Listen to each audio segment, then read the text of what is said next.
Sidang lanjutan kasus penganiayaan terhadap korban Muhammad Lutfi yang merupakan dokter koas di Rumah Sakit Siti Fatimah oleh terdakwa Padil alias Dato. Hadirkan saksi korban yang ngaku di persidangan sempat diancam oleh Mak Ledi.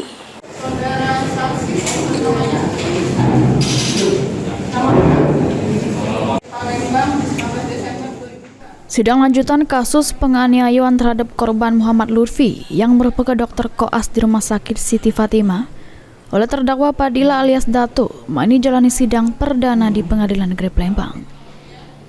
Juru sidang di hadapan Majelis Hakim Kori Oktarina, jaksa penuntut umum Kejati Sumsel ngadir ketiga wong saksi, di antaranya korban Muhammad Lutfi.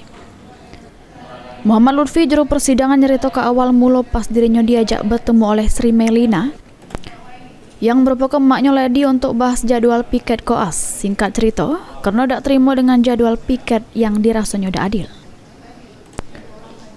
Sesudah menjelaskan, Mak Ledi merasa tak terima sehingga omongan jadi keluar konteks, sehingga korban dapat ancaman dari maknya Ledi.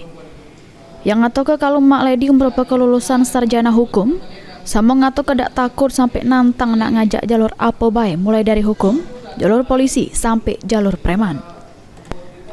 Selain itu, korban juga sempat dianiaya oleh terdakwa Padilla alias Dato yang merupakan sopir Mak Ledi sampai menyebabkan luka memar sama pendarahan. Bunyinya ini semakin tidak sesuai konteks dengan ada kata-kata yang sama. Sesuainya apa? Apa yang dikatakannya? Yang dikatakannya adalah yang pertama, saya ini orang Komering asli, saya ini lulusan sarjana hukum. Saya nggak takut. Kamu mau jalur apa? Mau jalur polisi, mau jalur hukum, mau jalur preman? Ayo, seperti itu.